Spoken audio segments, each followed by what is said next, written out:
큰 것보다는 작은 것에 한날 동창들 카톡에 읽기만 해도 근심이 풀리는 걸 이라며 한 친구가 올렸길래 호기심 어린 눈으로 들어가 본다.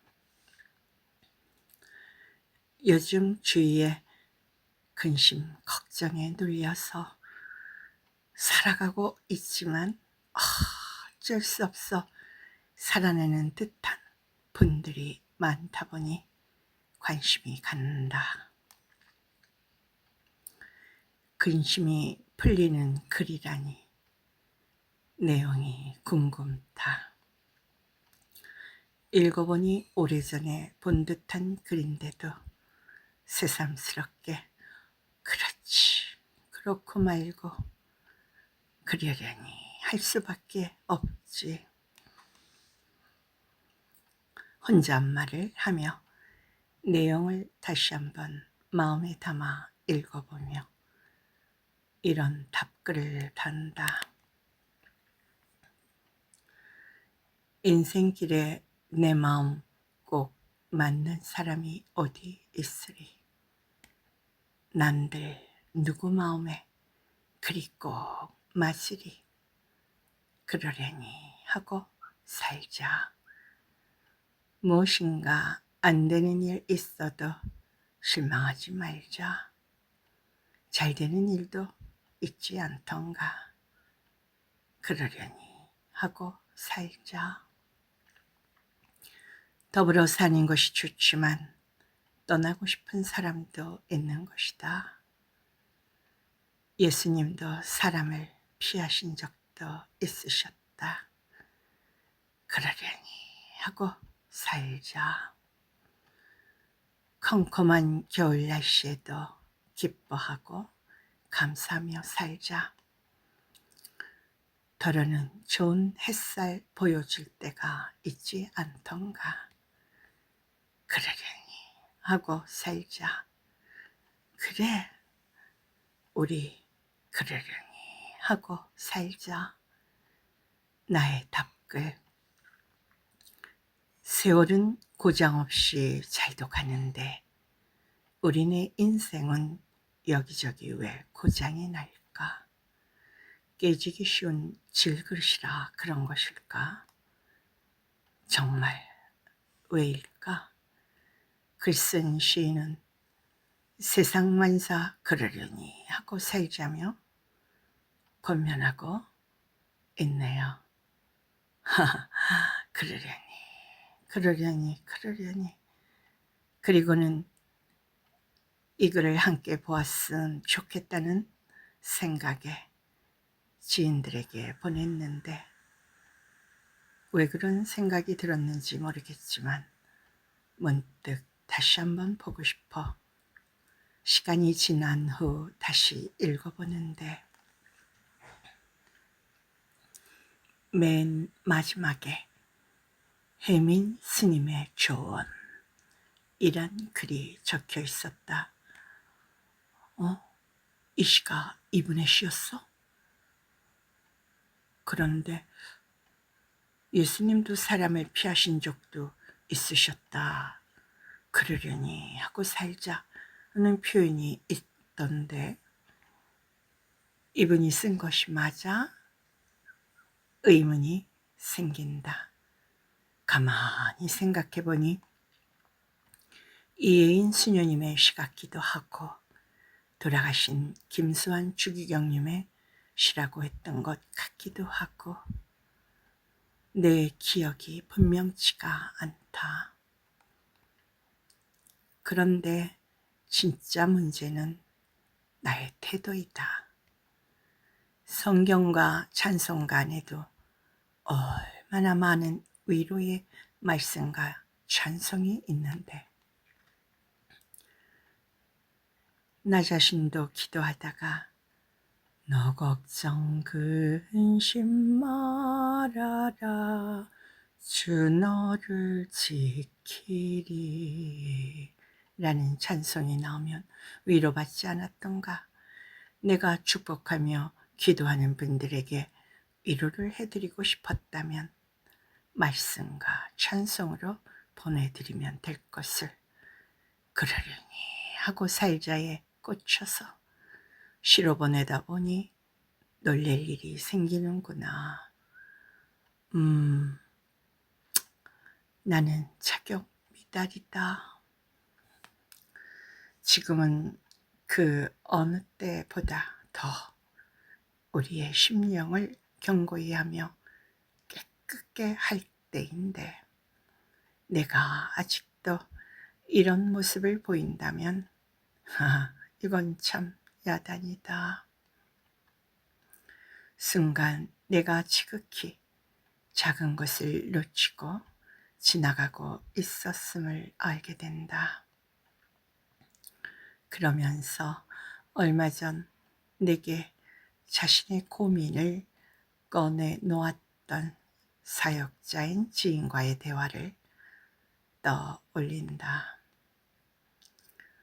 어느 교육자와 카톡을 주고받는 사이인데 보내오는 것들이 어떤 때는 참으로 소중한 것들이 있는 반면 어떤 때는 주일임에도 세상적인 것을 보내오는 것을 보면서 놀래노라며 그분에게 말을 해야 하나 어찌해야 하나로 고민이 된다는 말이었다.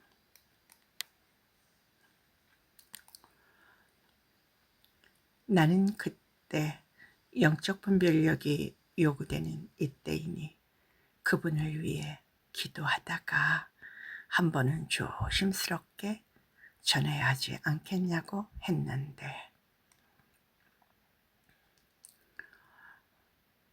서로 교육자끼리 연약한 부분을 담당하는 심정으로 권하면 오해는 없지 않겠는가 라는 마음으로 그렇게 말한 것이다. 그런데 그 대화가 하필 지금 떠올려지는 것은 왜일까? 나 역시도 그 교육자분과 다를 바 없다는 생각에서다. 2025년 4월 11일 이후 하나님께서는 나를 주목하시며 이런 훈계의 말씀을 하셨다. 생각 없이 행동하는 모습을 보시고 나를 의식 없는 자 안에 있다고 하시지 않았던가. 하나님을 먼저 생각하지 않고 나를 중심으로 하는 얍사한 자라고 하시지 않았던가. 하나님의 이름을 높여 드리지 못한 내 마음을 수술받으라고 하시지 않았던가. 이번에는 예수님을 사수하고자 하는 마음이 없으니 대충 적당히 깊이 생각지 않고 넘어갔다는 말씀이시다.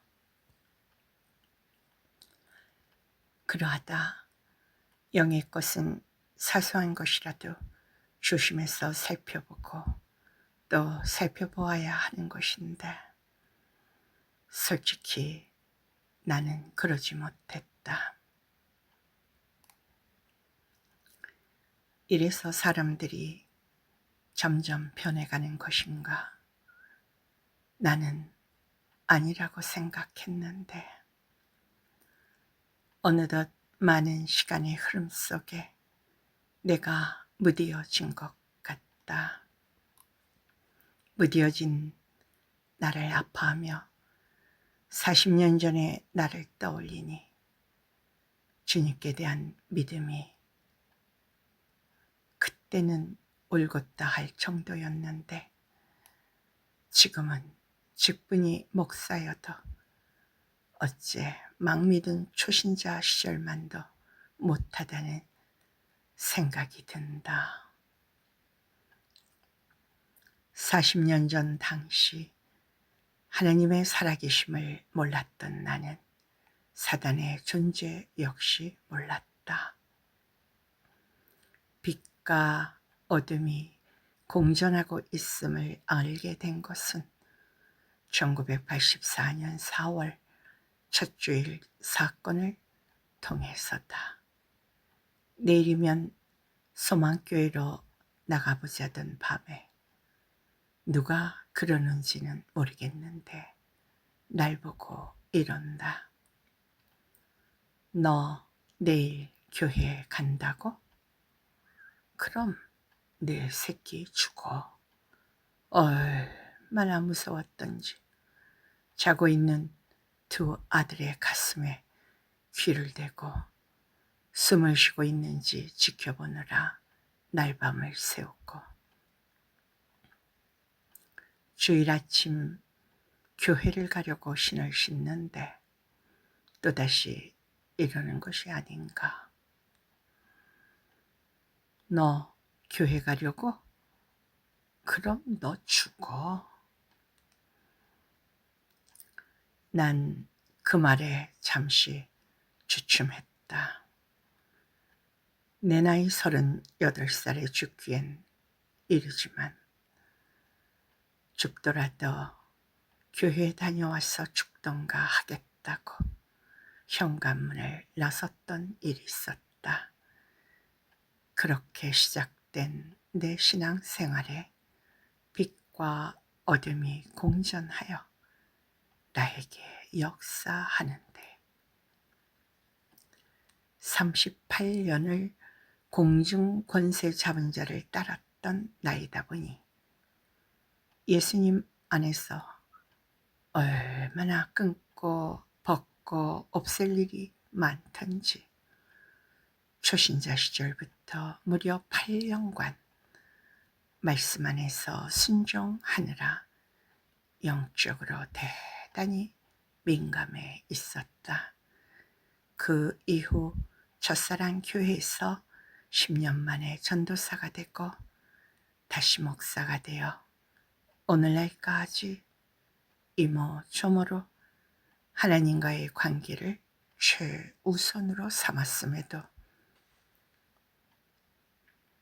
40년이 흐른 지금에 보니 요즘 내 하는 모습이 무디어져서 그런지 큰 것에는 민감하지만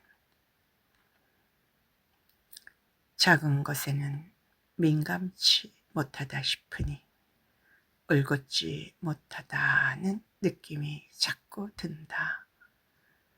이러니 자격 미달이 맞지 않는가.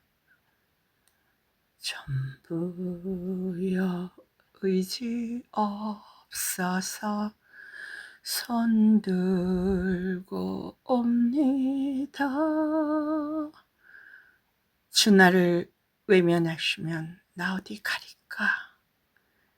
내 죄를 씻기 위하여 피 흘려 주시니 곧 회개하는 마음으로 주 앞에 옵니다.